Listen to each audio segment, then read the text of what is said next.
que una clase, yo lo veo como una conversación, como una manera de conocer un poco más acerca de lo que es la ética y de lo que es la identidad, que además yo le pongo el adjetivo de corporativo o empresarial como para reafirmar la vigencia que tienen ambos conceptos en la actualidad, en el día de hoy. Porque como sabemos, tanto la identidad como la ética han pasado de largo y pareciera que en nuestra vida cotidiana son tan obvios que, bueno, que no nos damos cuenta que ellas están ahí, o también se ha nombrado tanto que se le ha perdido la santidad a las palabras. Bueno, como dice el título, vamos a hablar un poco sobre la identidad en principio y a posteriori hablamos sobre la ética. Sin embargo, son palabras que están muy unidas, están muy cerca. No podemos hablar de identidad sin en primera mano definir un poco lo que es persona. Persona como individuo, persona también como sujeto, pero en particular persona como apertura, persona como contingencia, persona como finitud, persona como posibilidad. Nosotros como personas estamos abiertos al mundo y estamos abiertos a las posibilidades. Eso es lo que a nosotros nos caracteriza principalmente como personas. Sin embargo, su nombre, es decir, esta palabra, la palabra persona, deriva de prosopon. Prosopon significa lo que está delante de la cara, es decir, en la antigüedad las personas utilizaban un prosopon, una máscara, para interpretar personajes en la tragedia griega, en la comedia griega, etc. Y era una representación de cómo nosotros, como seres humanos, interpretamos diversos papeles en nuestra vida cotidiana incluso. Entonces, hay otra sección de la palabra persona que es persono. Per significa alrededor y sono es sonido. Entonces, por persono también se entiende que es la construcción de sentido en base a lo que yo escucho de mí a mi alrededor.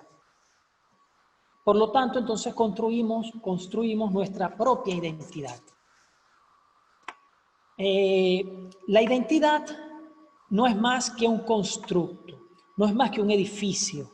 Edificio que viene de dos palabras interesantes. Edes, que significa casa, pero no casa en el sentido actual donde nosotros vivimos, sino casa como templo, como morada del Dios. Esta es una palabra que se puede, digamos, diferenciar un poco, o se puede diferenciar de fanum y de templum, porque templum era todo el recinto sagrado, mientras que el edes era la casa, exactamente la parte construida donde habitaba el dios o los dioses latinos. Y fic de edes, ficium, significa ser. Por lo tanto, nosotros vamos construyendo nuestra identidad como un edificio basado en nuestro ser, que digamos es lo más sagrado que nosotros tenemos. Esto significa que hay un juego permanente entre lo propio y lo ajeno, entre la alteridad, porque cada vez que yo me busco a mí mismo, me doy cuenta que estoy encontrando a otra persona. La mente tiene una particularidad que va bloqueando de manera inconsciente algunos recuerdos, algunas imágenes que él mismo piensa, que la mente misma piensa que puede hacernos cierto tipo de daño, entre comillas, ¿no? O que podemos nosotros rechazar de nosotros mismos. Por eso es que, por lo general, nosotros nos vemos de una manera muy agradable hacia nosotros mismos. Pero cuando hurgamos en esa identidad, nos damos cuenta que también tenemos unos aspectos y algunos rasgos que no son tan interesantes como lo que nosotros pensábamos. Eso quiere decir que hay un plexus en latín significa un entretejido entre lo que yo creo ser, entre cómo creo que me ven, entre lo que quisiera ser, y todo ese entretejido va más o menos forjando mi identidad. Por lo tanto, como fíjense que es algo que se va involucrando, son muchos aspectos que se van involucrando a la vez, yo nunca soy el mismo, pese a que la identidad de manera etimológica remite a mismidad. Idem, que es la palabra que define a la identidad en latín, significa lo mismo. De ahí deriva entonces la palabra mismidad. Yo, Julfren González, mi mismidad soy yo mismo, ¿no? Aunque parezca tautológico, en filosofía se usa mucho este tipo de palabras. Entonces, nunca soy lo mismo porque en la naturaleza todo cambia. Y fíjate qué interesante cómo a mí me encanta mucho explicar qué es la naturaleza. La naturaleza desde el concepto etimológico. Nosotros tenemos una herencia latina del concepto de naturaleza. Para los latinos era natura, pero natura significa, viene derivada de nascor o de nascor, que significa lo que nació. Por lo tanto está en pretérito, ya fue, mientras que su contraposición griega habla de physis. Para los griegos la naturaleza era la physis, era la palabra que determinaba lo natural. De ahí viene la palabra física, por ejemplo. Física viene de physis, que es naturaleza. Si yo descompongo physis, tengo el sufijo fi y el sufijo sis. Fi significa brote y sis es lo que en castellano sería la acción, el sufijo sion, que determina algo que se está realizando, una acción. Por lo tanto, si yo lo uno, lo que me da es brotación, es decir, al final de cuentas, la naturaleza y la identidad van cambiando y van brotando constantemente.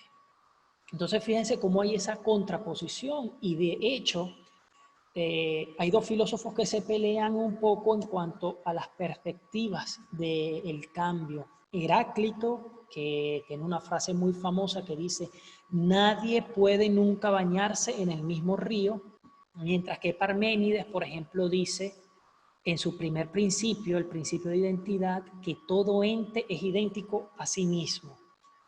¿Cómo se puede explicar que todo ente es idéntico a sí mismo? Si parece tan obvio. Bueno, yo tengo acá dos bolígrafos que son iguales, fíjense, son iguales, pero no son idénticos. ¿Por qué? Porque cada uno tiene su propia mismidad. Es posible que, o sea, yo saqué estos dos bolígrafos de la misma caja y es posible que uno haya salido de la máquina detrás del otro, que hayan tenido un segundo de diferencia en su producción, pero aunque sean muy parecidos de manera accidental por el color, por la etiqueta, por la tinta, esencialmente no son lo mismo. Por lo tanto, cada uno es un ente distinto y es idéntico cada bolígrafo a sí mismo.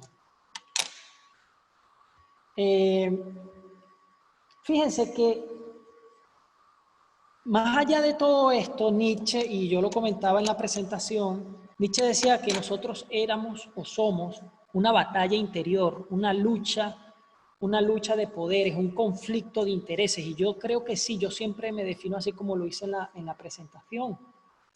Sin embargo, yo tengo que presentarme de alguna manera, o sea, yo no puedo llegar a una entrevista laboral y decir, oye, mira, yo soy el que soy, porque mi mismidad soy yo mismo. Fíjense esa palabra, yo soy el que soy. Cuando Cuando Moisés se reúne con Dios, que, que, que ese ente omnipotente le da las órdenes de liberar a su pueblo, él le dice, oye, pero ¿cómo les voy a decir quién me mandó? ¿Cómo te llamas? Y él le dice, yo soy el que está siendo, o soy el que soy, o soy el que está siendo. Y eso derivó en el tetragramatón, que son las 4 palabras que nosotros conocemos como Yahvé, o Jehová también se traduce. Pero insisto, yo no puedo llegar a una entrevista de trabajo y decir, no, mira, yo soy el que soy, yo soy mi mismidad, porque obviamente en sentidos empresariales, gerenciales, eso no dice nada realmente. Sin embargo, yo me puedo definir o puedo ir construyendo mi identidad o puedo identificarme de acuerdo a dos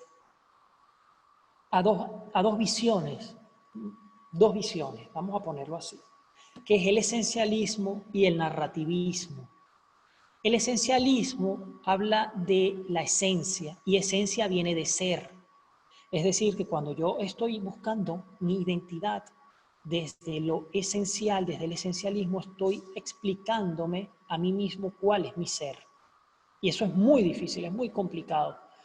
Pudiéramos nosotros pasar toda una noche o todo un día hablando sobre la esencia, porque tendríamos que hablar desde Platón, Aristóteles y una cantidad de filósofos que han discutido esto. Pero lo importante, lo que yo sí quiero que les quede, es que cuando yo voy a definir mi esencia, también conocida como substancia, lo que tengo es que prescindir de los accidentes. Es decir, yo como Julfren González soy esencia y accidente. Mis accidentes son el cabello, el color de ojos, el color de la piel, es decir, como las características que tiene una cosa. Eso es accidental. Que el teléfono sea blanco o sea negro, eso es accidental. La esencia, digamos, del teléfono es que yo pueda hablar de manera remota con otra persona, que me pueda comunicar de manera remota con otra persona, para hacerlo, digamos, corto y breve. Esa es la esencia. Entonces, en todo caso, qué es lo que me llama a mí el sentido común de mi esencia? Bueno, quizás mi alma, que es lo más sagrado que uno puede tener. El alma, el espíritu es mi esencia y yo relato y yo digo que soy o me identifico a través de cómo siento yo mi espíritu. El narrativismo, por otro lado, que es algo un poco más atractivo y además es una figura mucho más utilizada por su nivel de fusión, al ser una narración, es también como un texto literario. Es decir, yo puedo plasmar en esa narración pues todo lo que yo crea que soy, mis vivencias, mis experiencias, lo que yo quiero ser, de dónde vengo, por qué soy así, qué busco. Es algo más artístico, es algo más literario, y por ser literario y por ser texto, tengo que analizarlo desde el punto de vista hermenéutico. La hermenéutica es la ciencia o el arte de la interpretación de los textos. Fíjense que ese narrativismo yo voy relatando a través también de imágenes. Es decir, mi identidad, como también decía Lacan, se va creando a través de imágenes. Todos tenemos, por ejemplo, imágenes de nuestros primeros juguetes, nuestras primeras casas, la imagen de nuestros padres, nuestras fotos, que son súper interesantes porque ellas también van narrándonos a nosotros esa identidad, de dónde somos, de dónde venimos y hasta el cambio. Insisto, porque como en principio dije que la identidad es mismidad, entonces hay siempre una contradicción ahí, ¿no? Pero es indudable de que yo, hoy día, Julfren González, no soy el Julfren González de hace 10 años, de hace 20 años. hemos cambiado. Entonces, ¿cómo pudiera describir, por ejemplo, un judío que ha sobrevivido al Holocausto, su identidad? Fíjense qué difícil. Yo pienso que una persona, un judío sobreviviente al Holocausto, narraba su vida tal cual desde el narrativismo, ¿no? Insisto. Pero por sus vivencias, por sus experiencias, por las dificultades, por los obstáculos que pudo superar. ¿Cómo describiría también una persona trans su identidad? Eso es mucho más complicado. Eso es mucho más difícil porque se contraponen muchos paradigmas. El paradigma esencialista, donde una persona pudiese decir, tú naciste hombre o naciste mujer, por lo tanto siempre vas a ser hombre o siempre vas a ser mujer. Mientras que esa persona trans se va a identificar como lo que quiere ser, como lo que se siente y como en definitiva lo que es. Ahí hay un nuevo paradigma, ¿no? Y es difícil porque la ciencia nos ha llevado a nosotros a romper esquemas que nosotros no nos imaginábamos, dado que, entre comillas, lo natural se supone que no cambia. Ambas personas, tanto el judío como el trans, son víctimas del dogmatismo, del fundamentalismo. Es decir, dogmatismo y fundamentalismo lo que hace es que se apoyan en nociones que no son razonables, en nociones que no tienen un fundamento, pese a ser fundamentalista, pese a que se llame fundamentalista, no tienen fundamento en la razón, sino en las opiniones. Por eso se llama dogmatismo, de doxa. Doxa en griego es opinión.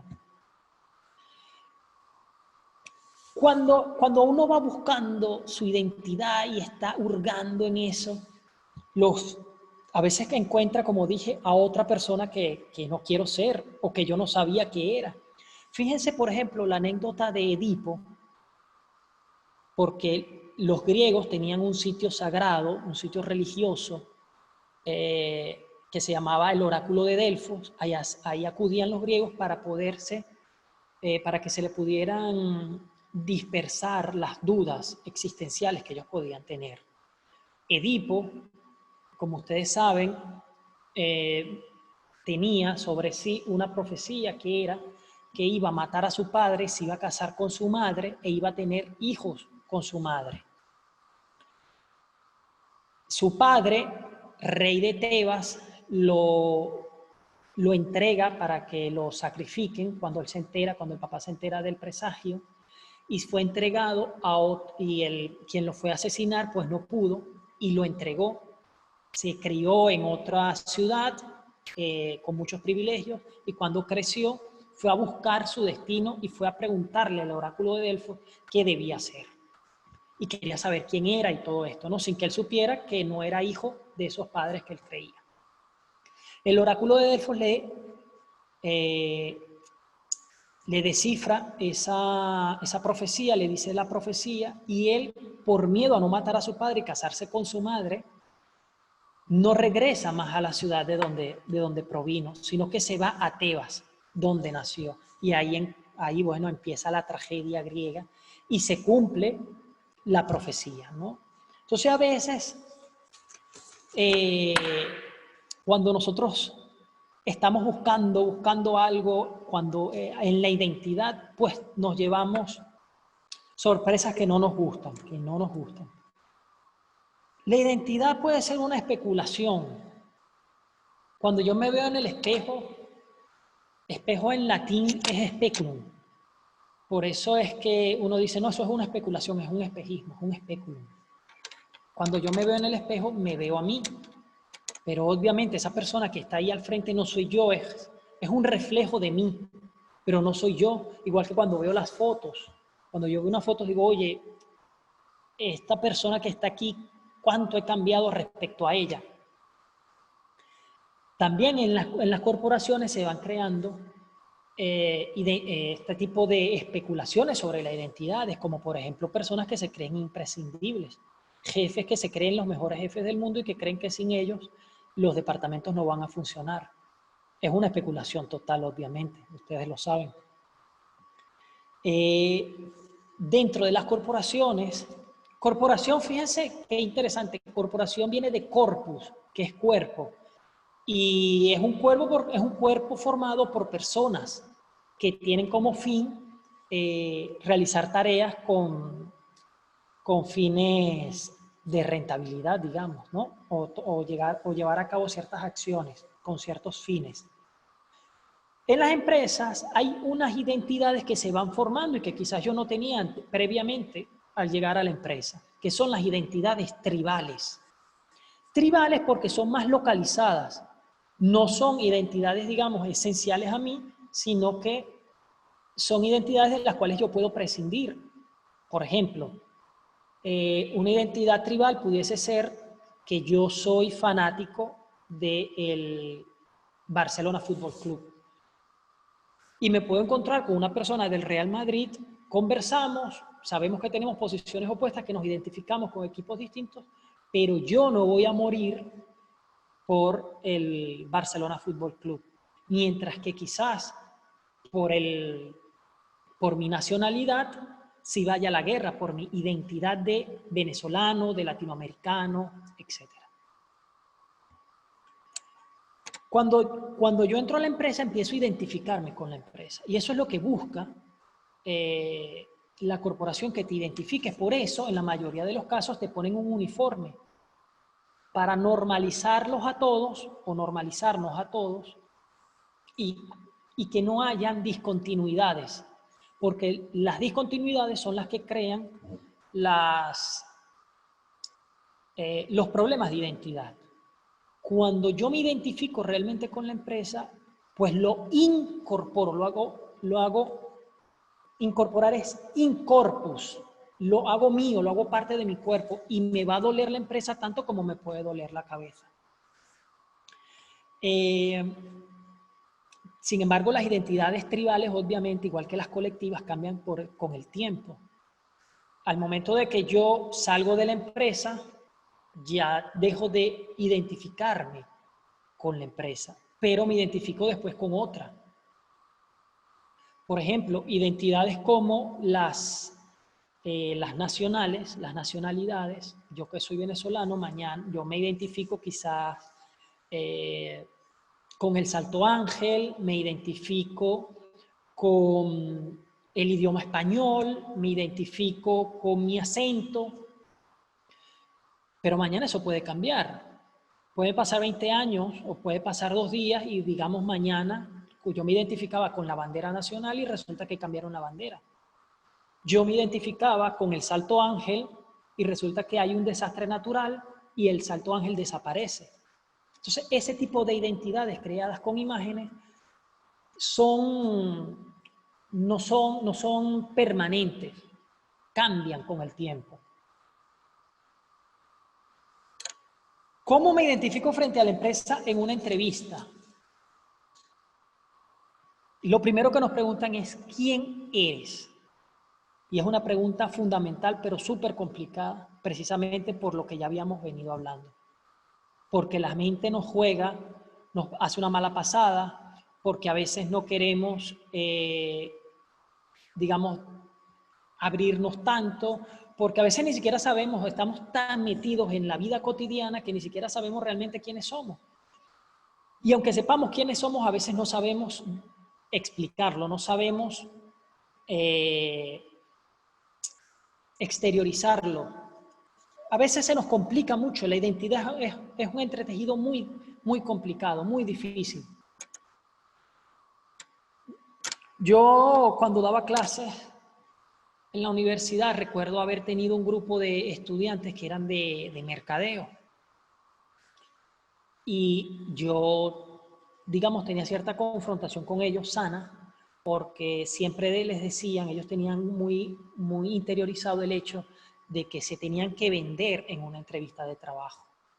Yo les decía todo lo contrario, yo luchaba con ellos para que entendieran que tú puedes promocionarte, pero no puedes venderte. El término ya de venderte en una entrevista de trabajo cercena la dignidad inherente de cada ser humano y de todo viviente.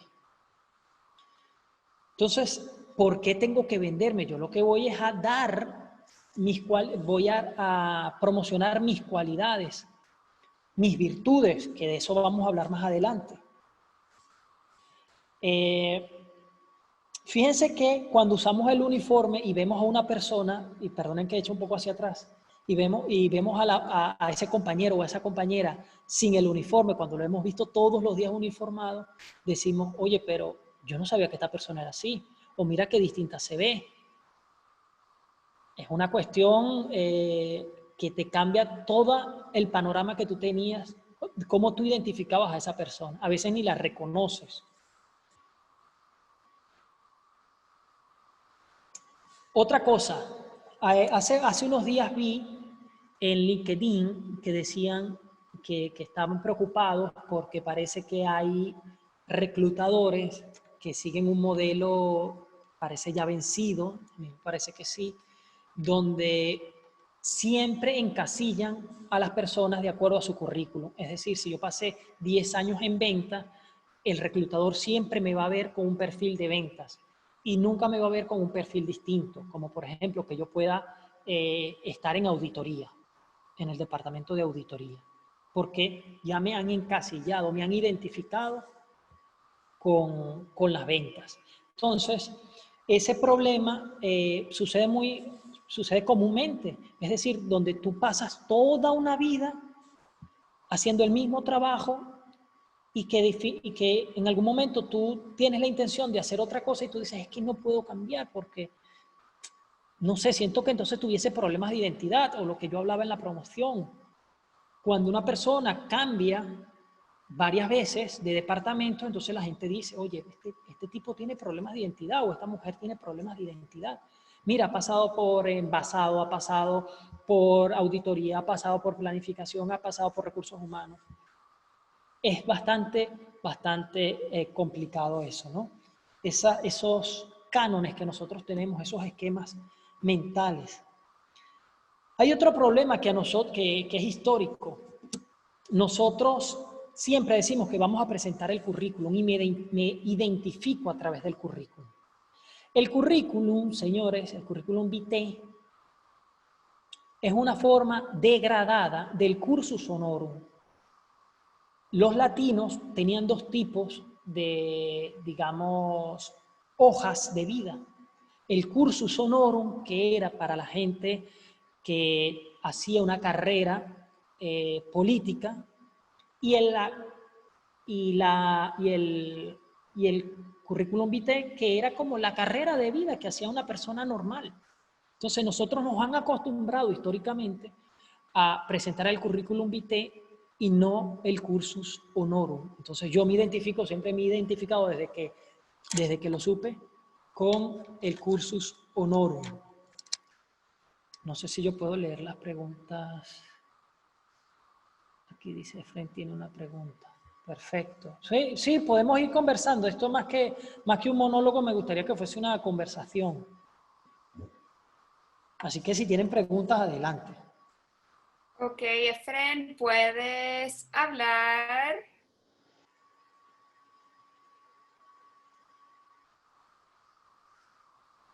O si no, escribirla. Bueno, mientras tanto sigo, mientras él formula la pregunta. Nosotros nos identificamos siempre con lo familiar. Es decir, lo extraño nos genera conflictos. En particular, es un mecanismo de defensa que ha tenido el cerebro en su desarrollo social, en la época en la que el ser humano se dedicaba a la caza y a la cosecha. El ser humano estaba organizado a manera de tribus, de pequeños grupos de personas. Y la manera de protegerse era siendo recíprocos entre ellos, es decir, entendieron que en individual no podían protegerse ni de los animales ni de los extranjeros que podían, o de los extraños que podían aprovecharse de sus herramientas, de sus alimentos, de sus animales, etc. Por lo tanto, se reunieron en pequeñas comunidades y aprendieron a ser recíprocos y a defenderse, insisto, de lo extraño. Por eso es que nosotros nos compadecemos más con las personas que tienen nuestra misma cultura, nuestra misma identidad, que con personas que no comparten esos mismos rasgos. Por ejemplo, en el 2001, si no recuerdo mal, o 2002, creo que en el 2001, cayeron las Torres Gemelas. Para todos fue un hecho de mucha tristeza. Sin embargo, en el año 2004 fue el tsunami de Sumatra y el nivel de sentimiento para con esas personas no fue igual que con la caída de las Torres Gemelas, ¿no? Eso sucede por una cosa, porque ustedes dirán, bueno, pero los americanos no hablan español, los americanos son muy norteamericanos y tienen una cultura distinta a la de los latinoamericanos. Pero en ese caso lo que priva es la identidad occidental. Al ser nosotros occidentales, pues nos compadecemos mucho más de esos hechos que de los de Sumatra, que son orientales y que digamos son culturas bastante distintas a las de nosotros. Eso también me lleva a mí a un punto que pudiésemos tocar, porque obviamente no lo voy a tocar ahora, eso también es una clase solamente para eso, que es la aporofobia, que es el rechazo al pobre, al que no tiene nada que aportar. Y que es un término que se ha contrapuesto a la xenofobia. Aquí Karina dice, Karina Fleischer, si cambia mi identidad, cambia también mi ética. Bueno, esa pregunta está relacionada justo con lo que veníamos, que era la parte ética. La identidad cambia, sí, constantemente, pero mi ética está forjada a través de un carácter. Nosotros tenemos dos tipos, y me voy a adelantar un poco, o sea, siempre estamos predispuestos a ser éticos. Es decir, así como tenemos talla, así como tenemos peso, así como tenemos estatura, también tenemos ética. Nosotros somos seres éticos por naturaleza. ¿Qué pasa? Que cambian ciertas nociones, como por ejemplo el contenido moral.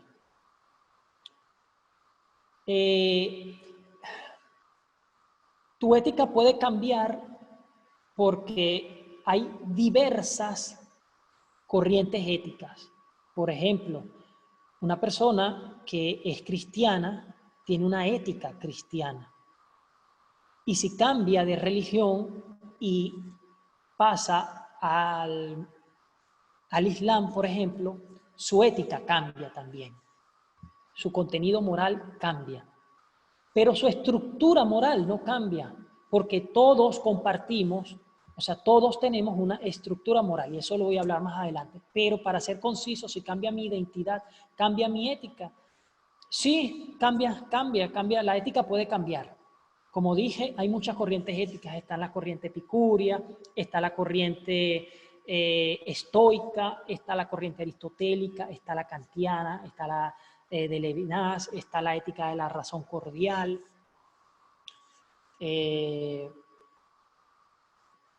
Fíjense que, por ejemplo, para Aristóteles, su ética se basa en qué puedo hacer para ser feliz. O sea, ¿cómo hago para ser feliz? ¿Qué hago para ser feliz?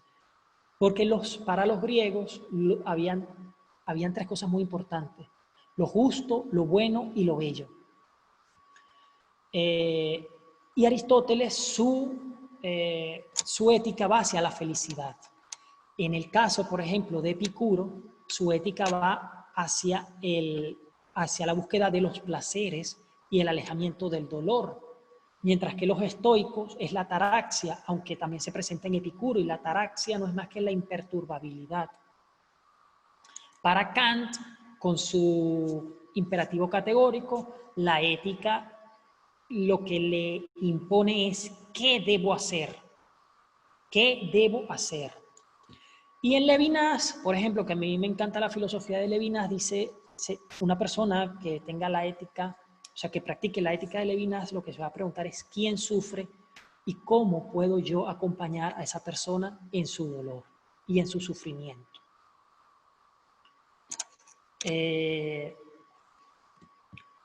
Bueno, ya que entramos en este tema de la ética, hay que definirla. Definir es dar fines, ¿no? Ponerle fines, cercar la cosa, eso es definir.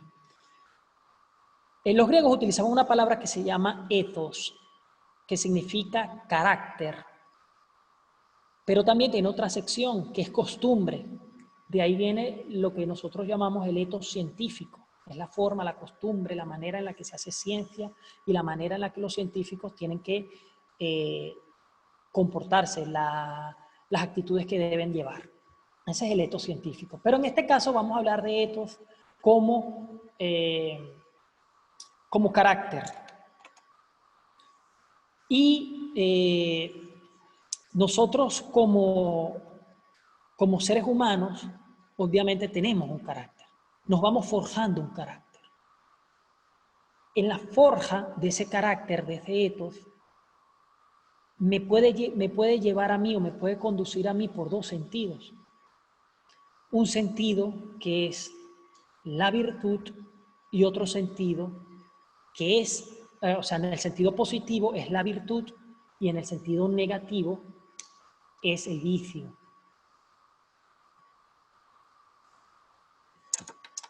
Cuando yo busco o me voy conduciendo por el sentido de la virtud, voy siendo más propenso a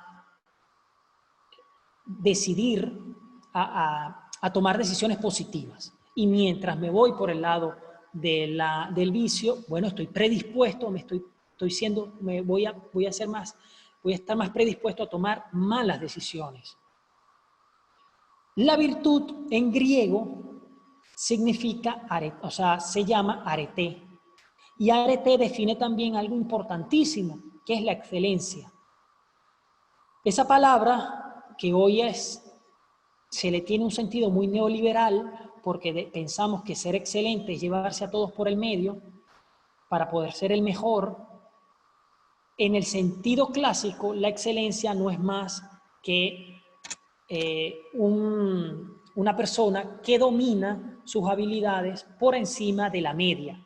Pero no solamente eso, sino que al dominarlas por encima de la media, es virtuoso, es excelente al ponerlas a disposición o en disposición de la comunidad. Eso era una persona excelente. Y para ser excelente tenía que hacer un constante ejercicio. Una ascesis. La ascesis da como palabra ascetismo, que es un ejercicio, un constante ejercicio. Por eso es que, por ejemplo, cuando nosotros leemos los poemas homéricos, vemos que Aquiles ponía toda su fuerza y toda su valentía, Aquiles, el de los pies ligeros, a favor de la comunidad. Patroclo era excelente, por ejemplo, en amistad y ponía esa amistad a favor de la comunidad. Héctor era excelente en valor y ese valor lo ponía en favor de la comunidad.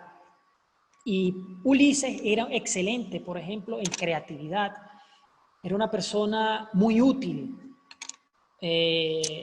muy creativa y ponía toda esa creatividad en favor de su comunidad. Fue Ulises el que diseñó, digamos, o el que dio la idea del caballo de Troya, con el cual los griegos pudieron entrar en Troya, invadir Troya. Por lo general hoy día hay los excelentes, si es que los hay, a veces se restringen más bien de poner esas cualidades a favor de la comunidad. Y ahí es donde surgen las crisis. Cuando olvidamos que nosotros debemos servir a la comunidad, cuando olvidamos que debemos ser excelentes, cuando olvidamos que debemos ser virtuosos, cuando nos entregamos a los vicios, empiezan las crisis y ahí es cuando nos preguntamos, ¿qué ha sucedido? Y decimos, es que hay una crisis de valores. Esas crisis de valores pues nos hacen pensar qué tipo de profesionales tenemos. Fíjense que eso va a implicar no solamente en lo empresarial, sino también en lo comunitario. Es decir, qué tipo de profesionales se están formando y qué tipo de profesionales tenemos. En ética de profesiones siempre es bueno, o es un punto fundamental tener en cuenta que el profesional tiene que saber cuáles son las metas de su profesión. Es decir, ¿para qué se ha formado él como profesional? Una maestra tiene que saber que su meta como profesión es transmitir el conocimiento de la mejor manera, conducir a sus estudiantes hacia las virtudes y no hacia los vicios. El médico tiene que saber que su meta es cuidar del enfermo, prevenir enfermedades, si no se pueden curar, aliviar el dolor y acompañar al moribundo. Igual que la enfermera, por ejemplo. Pero a veces nos olvidamos de esas cosas y lo que pasa es que los profesionales no solamente no conocen las metas de su profesión, sino que también se entregan más a los incentivos que a la vocación. Adela Cortina da un ejemplo de otro pensador que dice, cuando al niño los padres le gusta que jueguen ajedrez y al niño no le gusta jugar ajedrez, pues le dicen toma caramelos si juegas ajedrez y el niño por tomar los caramelos pues juega ajedrez. En principio ya dice que es positivo, porque se le está dando una motivación, un incentivo. Sin embargo, cuando ya el niño está, porque no le gusta, porque no quiere jugar ajedrez, pero quiere el incentivo, empieza a hacer trampa. Empieza a hacer trampa por conseguir el incentivo. Y eso es lo que pasa también en muchos de los profesionales, que ponen por encima de la vocación los incentivos. Casos hay muchos y pudiéramos estar aquí hablando toda la noche sobre eso. Otro caso es que desde el sentido antiguo, voy a decir esto, mucho cuidado, desde el sentido antiguo, hay más técnicos que profesionales. En el mundo antiguo, el técnico era aquel que podía realizar artefactos, que podía hacer artefactos, que podía traer de la naturaleza, podía perfeccionarla o mejorar el aspecto de algo, por ejemplo, de un tronco, podía ser una silla. Esa poiesis, me voy a meter un poco en algo complicado, no se asusten, la poiesis era el traer de la nada algo, de hacer de la nada un algo. Y ese era el técnico, es decir, una persona que tenía la capacidad de manejar instrumentos y de hacer cosas, hacer artefactos, un artesano. Mientras que el profesional era una persona que sabía cómo utilizar las cosas, los artefactos, por ejemplo. Entonces, voy a dar este ejemplo rapidito. Un técnico, por ejemplo, era una persona que podía preparar un fármaco, pero el físico, el médico, era la persona que sabía cómo administrarlo y a quién administrárselo. Un técnico podía cometer el error de hacer del fármaco, que además fármaco significa en griego tanto veneno como remedio, podía pues darle a una persona ese fármaco y en vez de mejorarlo, matarlo. Ese es el sentido técnico que se tenía en la antigüedad. Es decir, nosotros podemos hoy yo puedo saber hacer muchas cosas, pero si no tengo la conciencia y el conocimiento para aprovechar los beneficios de esas cosas que he aprendido, pues lo que voy a cometer locuras y destrozos. Y por último, usan a las personas, los profesionales usan, en muchos casos, en estas crisis lo que sabemos es que los profesionales usan a las personas como medios y no como un fin. Eso es una máxima kantiana que resumo y sin ánimos de meterme en la política es el ejemplo más cercano que a mí se me acerca cuando usan a las personas como medios y no como fin. Debido a eso, hoy la sociedad pide cada vez más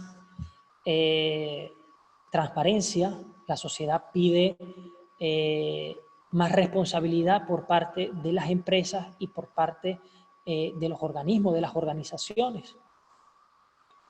Transparencia porque quieren que las empresas se hagan responsables de los actos, responsables de sus servicios, responsables de sus productos, etcétera. Cada vez hay mayor presión y también responsables de sus actos en cuanto, por ejemplo, a los ecocidios que se han sucedido. Eso es parte de una ética empresarial.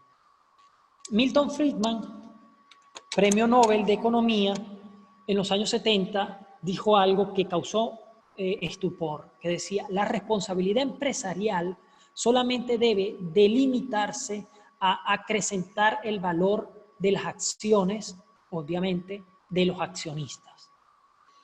Todo lo que esté fuera de mejorar o aumentar el valor de las acciones de una empresa no es responsabilidad de la empresa. Entonces ahí surgió un movimiento acerca de qué era responsabilidad empresarial y que la responsabilidad empresarial obviamente tenía mucho más que ver que hacer crecer el patrimonio de los accionistas y que además una empresa ética o una ética empresarial lleva a acrecentar el valor de los accionistas, pero también a acrecentar el valor no solamente de sus trabajadores, sino de quienes reciben sus productos o sus servicios. ¿Qué pasa con eso? Que entonces se genera un movimiento de buenas prácticas, una ética empresarial desde las buenas prácticas, donde lo que priva es el respeto, la responsabilidad y la prudencia. La responsabilidad empresarial no es filantropía, la responsabilidad empresarial es justicia, y justicia visto desde su sentido más taxativo, darle a cada quien lo que se merece. Una forma de ser antiético en las empresas es la cosificación. La cosificación es aquello que hace que tú a una persona no la reconozcas como tal y pase como una cosa más. Es decir, cuando usted llega a un sitio, usted no dice buenos días, silla, o llegas a otro sitio y dices hola, televisor, ¿cómo estás? Eso no lo hace con los artefactos, eso no lo hace con los objetos, con las cosas, porque las cosas no tienen carácter de respondibilidad. Cuando usted a una persona no la reconoce, no la saluda, usted la está cosificando. Y eso pasa por lo general en las empresas, los jefes hacia sus subordinados o los empleados hacia otro tipo de empleados, como por ejemplo las personas que hacen labores de mantenimiento, personas que conducen vehículos de transporte del personal, etcétera, ¿no? El vigilante, entre otras cosas. Estoy yendo un poquito más rápido para ver si hay quizás una ronda de preguntas y no cansarlos un poco con esto, ¿no? Fíjense, yo decía que habían dos cosas importantes con la ética. La moral y la ética van siempre de la mano, pese a que ethos es carácter y costumbre, La costumbre nosotros siempre la manejamos desde el sentido latino, que es mos moira, que es costumbre también. Cuando nosotros, todas las sociedades tienen una estructura moral, es decir, todos los ciudadanos, todas las personas compartimos o tenemos una estructura moral, nacemos dentro de una estructura moral. La estructura moral es aquella en la cual yo tengo sentido y noción de responsabilidad, tengo sentido y noción de justificación y tengo sentido y noción de justicia, por ejemplo. Sin embargo, lo que cambia son los contenidos morales de cada sociedad. Eso cambia a través del tiempo y cambia a través de la cultura. Hace 100 años, por ejemplo, las mujeres no votaban. Hoy nosotros podemos decir es inmoral que las mujeres no voten, pero hace 100 años era normal. Hace 100 años, hace 70, hace 80 años, los homosexuales estaban considerados como una desviación, eran unos desviados. Hoy día nosotros decimos es inmoral que tú puedas catalogar a un homosexual, a un gay, a una persona de sexo diverso como inmoral, como desviado, eso sería inmoral. Entonces, en las empresas ocurre mucho eso. Hay estructuras morales, pero cambian los contenidos morales. Y nosotros cometemos muchos errores en ese sentido porque somos ciegos morales. Zygmunt Bauman, un sociólogo bastante famoso, escribió un libro que se llamaba La ceguera moral. Y la ceguera moral no era más que nosotros hacer algo justificados porque los demás lo hacen. Bueno, mira, los del departamento de planificación le imprimen las tareas a sus hijos en la oficina. Si ellos lo hacen, yo también lo puedo hacer. ¿Cuál es el problema? Yo sé que está mal, pero ellos lo hacen. Estamos cayendo ahí en ceguera moral. Yo me como la luz del semáforo porque los otros también se la comen. Está mal, pero como ellos lo hacen, yo también lo puedo hacer. Eso es ceguera moral. El gobierno actual es corrupto y hay que prescindir de él, pero viene otra persona y te dice, bueno, pero es que los anteriores gobiernos también eran corruptos, que este sea corrupto, este es menos corrupto, pues, este es menos corrupto que los anteriores. Eso es ceguera moral. Y eso hace que caigamos precisamente en crisis de valores. La ética del consumo, con esto, con 2 punticos cierro, si tengo tiempo, hay que intentar no, aunque el marketing es una ciencia que crea, que necesita que haya consumo permanente para que las empresas obviamente puedan tener rentabilidad y seguir y perpetuar, o sea, y mantenerse a través del tiempo como empresas sólidas y rentables, pues hay que ponerle la lupa siempre a la parte de crear necesidades. Y además a la lucha contra la obsolescencia programada. Solamente lo voy a decir en ese sentido. Esto da para mucho también. Y por último, ya para cerrar, algo antiético que sucede en las empresas, sobre todo en las de tecnología, que son las que yo estudio más, es el androcentrismo.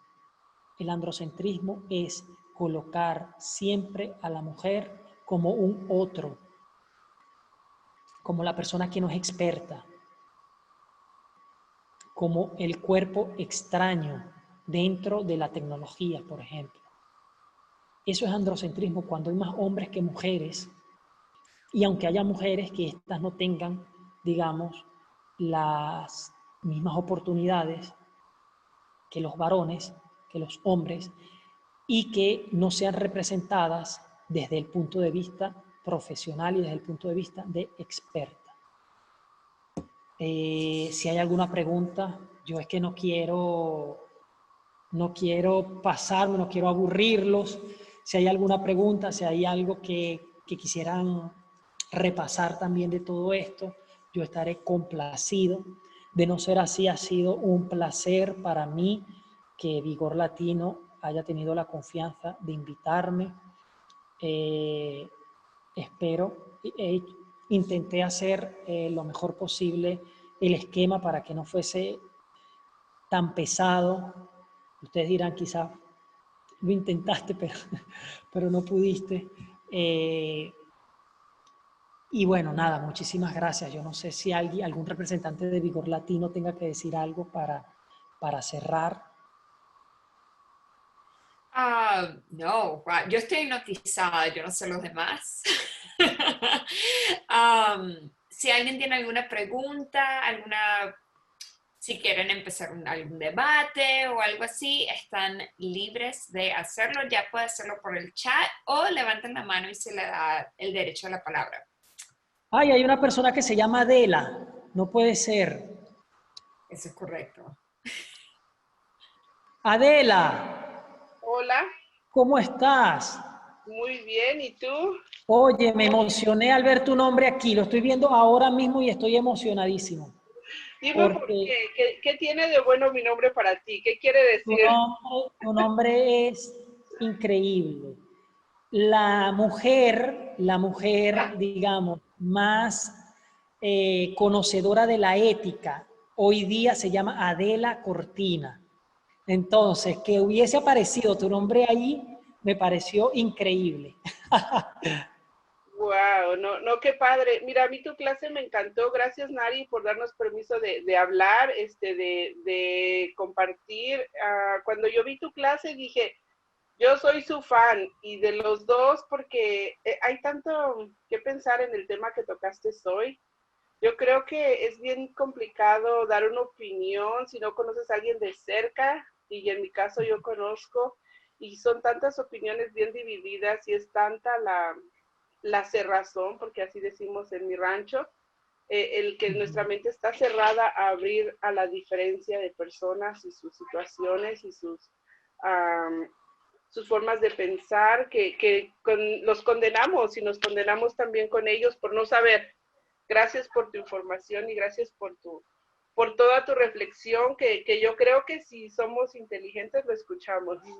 Lo escuchamos y Muchas entendemos gracias. el mensaje. Gracias. Yo quiero insistir que ese problema lo tenemos todos, todas las sociedades, la dificultad de integrarnos con el otro, porque es un proceso evolutivo de del cerebro, de nuestro cerebro, es algo neurológico, eh, y fue un mecanismo de defensa, perdón, de los de nuestros antepasados.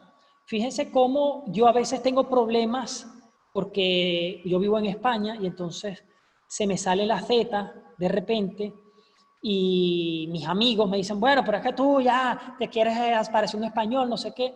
Mira, los problemas de identidad surgen por todos lados. O sea, yo tenía una lista de problemas de identidad que me hubiese gustado compartir con ustedes, que los tengo aquí por si surgen de alguna pregunta, pues podemos tomar esas anécdotas. Pero muchas gracias, me encantó ver tu nombre ahí, Adela. Si te interesa la ética, pues Adela Cortina tiene unos libros interesantísimos. Interesantísimos. Ajá. Sí me interesa, perdón, ¿me puedes dar el nombre otra vez? Sí. Ella se llama como tú, Adela Cortina. Ajá. Cortina como lo que tienes atrás. Ok, gracias. De Voy nada. a checar. Tuve el gran honor de tener correspondencia con con la doctora Adela Cortina. Es increíble, es increíble. Me encanta. Es la número 1 en ética a nivel mundial hoy día. Ella era catedrática de la Universidad de Valencia. Sí, por aquí me preguntan, wow, ¿es la palabra androcentrismo? Sí, pero con C, androcentrismo con C. Cuando ustedes ven, cuando el modelo predominante en una sociedad, en una cultura, en un modelo, es el varonil, es el del hombre, es androcentrismo. Se llama androcentrismo. Andro significa en griego hombre. Entonces, el androcentrismo quiere decir que el hombre es el centro de todo. Y bueno, obviamente no es así, ¿no? No se puede confundir, esto es para Isabel, androcentrismo con antropocentrismo, porque antropo en griego también es hombre, pero hombre no como género, sino como existencia humana, como forma humana. La parte que manejaste de la excelencia fue excelente y me quedó muy claro. Adela Cortina, androcentrismo. Androcentrismo. Julfren, para las personas que queremos saber más de ti o seguirte en las redes sociales, ¿dónde nosotros podemos seguirte? Sí, bueno, lo voy a escribir aquí porque es un poco difícil, no sé si se ve. @JonathanGO en Instagram. Y bueno, por ahí estaré yo encantado de que me puedan preguntar, encantado de poder comunicarme con ustedes a través del Instagram. No sé si hay alguna otra cosita por ahí.